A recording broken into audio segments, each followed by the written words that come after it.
Amaravati government complex లో నిర్మించనున్న నూతన శాసనసభ భవన అంతర్గత డిజైన్లపై ఉన్నత స్థాయి సమీక్ష సమావేశం జరిగింది.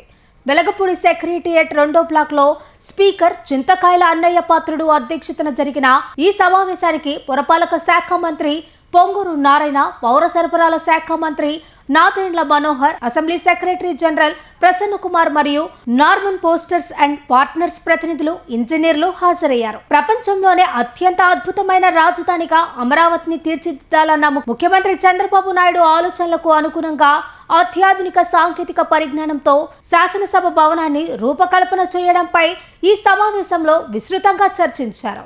అమరావతిని ప్రపంచంలోనే అద్భుతమైన రాజధానిగా నిర్మించాలన్నది సీఎం చంద్రబాబు లక్ష్యమని మంత్రి నాదెండ్ల మనోహర్ తెలిపారు. అసెంబ్లీపై నిర్మించే టవర్ నుంచి రాజధాని మొత్తాన్ని వీక్షించేలా డిజైన్ చేస్తున్నామని తెలిపారు. భవిష్యత్తులో డీలిమిటేషన్ ను దృష్టిలో పెట్టుకొని 265 అసెంబ్లీ, 110 శాసన మండలి సీట్లకు అనుగుణంగా డిజైన్లు రూపొందిస్తున్నట్లు వెల్లడించారు. ప్రజలకు అసెంబ్లీ సందర్శన ఓ మంచి అనుభూతిని కలిగించేలా ఎక్స్పీరియన్స్ సెంటర్ ఏర్పాటు చేయనున్నట్లు తెలిపారు. గవర్నర్ ప్రసంగించే సమయంలో ఉభయ సభల సభ్యులు కూర్చునేలా సెంట్రల్ హాల్ ను కూడా ఏర్పాటు చేయనున్నట్లు తెలిపారు. అండర్ గ్రౌండ్ పార్కింగ్ తో అసెంబ్లీ ప్రాంగణం గార్డెన్ లా ఉండాలని సీఎం సూచించారని, మెరుగైన సదుపాయాలు కల్పించేలా డిజైన్ రూపొందిస్తున్నామని మంత్రి నాదెండ్ల మనోహర్ పేర్కొన్నారు. రాబోయే రోజుల్లో ప్రతి ఒక్కరికి ఆదర్శవంతంగాను మరియు ఎక్కడ లేని విధంగా ఒక అద్భుతమైన నిర్మాణం జరగాలని ఒక పట్టుదలతోటి ముఖ్యమంత్రి గారు దాదాపు 2018లోనే ఈ డిజైన్స్ గురించి ఎంతో సమయం వెచ్చించి ఒక అద్భుతమైన అమరావతి నిర్మాణం కోసం ఆ కృషిలో భాగంగా శాసనసభ మరియు శాసన మండలి వీటితో పాటు ప్రజలు కూడా సందర్శించినప్పుడు ఒక మంచి అనుభవం ఉండే విధంగా ఒక ఎక్స్పీరియన్స్ సెంటర్ ఏర్పాటు చేసే విధంగా సెంట్రల్ హాల్ కూడా ఏర్పాటు చేసుకుంటే, మీ అందరికీ తెలుసు, సంవత్సరంలో ప్రతి సందర్భంలో ఒక సెషన్ జరిగినప్పుడు గవర్నర్ గారు వచ్చి ప్రసంగించినప్పుడు జాయింట్ సెషన్ జరుగుతుంది. అసెంబ్లీలో ఉన్న సభ్యులు, అదేవిధంగా శాసన మండలిలో ఉన్న సభ్యులు. సో దాదాపు రాబోయే రోజుల్లో డీలిమిటేషన్ని దృష్టిలో పెట్టుకుని శాసనసభలో 265 స్థానాలు, అదేవిధంగా శాసన మండలిలో ఒక 110 సీట్స్ ఏర్పాటు చేసుకునే విధంగా ఈరోజు ఆ డిజైనింగ్ అంతా కూడా ఒకసారి వాళ్ళు కూడా ప్రజెంటేషన్ చేశారు. సలహాలు, సూచనలు గౌరవ సభాపతి గారు అయ్యన పాత్రి గారు కూడా ఆయనకున్న అనుభవంతో కొన్ని సలహాలు ఇచ్చారు. వాటిని నారాయణ గారు కూడా చాలా క్లియర్గా గవర్నమెంట్ నుంచి మా ఎక్స్పెక్టేషన్స్ ఏంటి, ఏ విధంగా మేము ఈ చేంజెస్ తీసుకురాలని దానిపైన కూలంకుషంగా చర్చించుకున్నాం.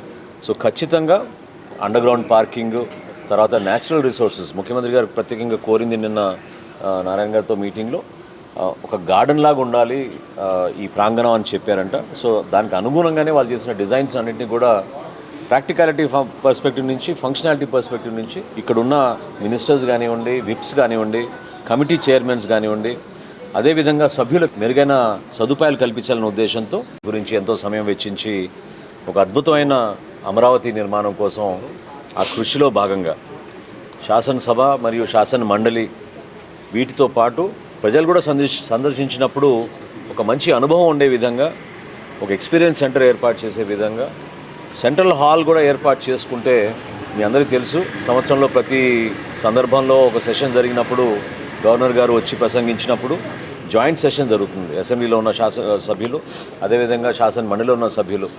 సో దాదాపు రాబోయే రోజుల్లో డీలిమిటేషన్ని దృష్టిలో పెట్టుకుని శాసనసభలో 265 స్థానాలు, అదేవిధంగా శాసన మండలిలో ఒక 110 సీట్స్ ఏర్పాటు చేసుకునే విధంగా ఈరోజు ఆ డిజైనింగ్ అంతా కూడా ఒకసారి వాళ్ళు కూడా ప్రజెంటేషన్ చేశారు.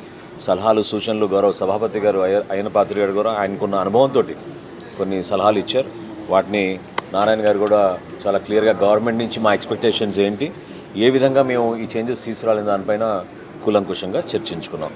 సో ఖచ్చితంగా అండర్ గ్రౌండ్ పార్కింగ్, తర్వాత న్యాచురల్ రిసోర్సెస్ ముఖ్యమంత్రి గారు ప్రత్యేకంగా కోరింది నిన్న నారాయణ గారితో మీటింగ్లో, ఒక గార్డెన్ లాగా ఉండాలి ఈ ప్రాంగణం అని చెప్పారంట. సో దానికి అనుగుణంగానే వాళ్ళు చేసిన డిజైన్స్ అన్నింటినీ కూడా ప్రాక్టికాలిటీ పర్స్పెక్టివ్ నుంచి, ఫంక్షనాలిటీ పర్స్పెక్టివ్ నుంచి ఇక్కడున్న మినిస్టర్స్ కానివ్వండి, విప్స్ కానివ్వండి, కమిటీ చైర్మన్స్ కానివ్వండి, అదేవిధంగా సభ్యులకి మెరుగైన సదుపాయాలు కల్పించాలనే ఉద్దేశంతో ఈ డిజైన్ని చాలా అద్భుతంగా నార్మన్ ఫాస్టర్ ప్రతినిధులు ఈరోజు కొంతవరకు మార్పులు తీసుకొచ్చి చూపించగలిగారు.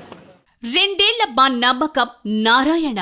పాఠశాల విద్యార్థులకు నారాయణ కుమార్తెలు సింధూర, శరణి, అల్లుళ్ళు పునీత్, గంట రవితేజల సొంత నిధులతో 6 కోట్ల రూపాయలతో నారాయణ వాహన పథకం. గడప గడపకు నారాయణ దంత సురక్ష. పేదల కళ్లల్లో వెలుగు నింపేందుకు నారాయణ నేత్ర జ్యోతి. భగత్ సింగ్ కాలనీలో 1400 మందికి ఇళ్ల పట్టాల పంపిణీ. నెల్లూరులోనే మొదటిసారిగా తృప్తి క్యాంటీన్. స్మార్ట్ నెల్లూరుకు వేగంగా అడుగులు. ప్రతి ఇంట స్వచ్ఛమైన త్రాగునీరు. సాంకేతికతతో సురక్ష నగరంగా తీర్చిదిద్దడమే లక్ష్యంతో నగరంలో సీసీ కెమెరాలు ఏర్పాటు. కార్యకర్తల సంక్షేమమే లక్ష్యంగా ప్రతి ఏటా 10 కోట్ల సొంత నిధి కేటాయింపు. వైద్య సేవల కోసం కార్యకర్తలకు 25,000 నుంచి 10 లక్షల వరకు ఆర్థిక సహాయం. నారాయణ మనకుంటే చింతెందుకు మనకిక. ఇట్లు సిటీ నియోజకవర్గ తెలుగుదేశం పార్టీ నేతలు, కార్యకర్తలు.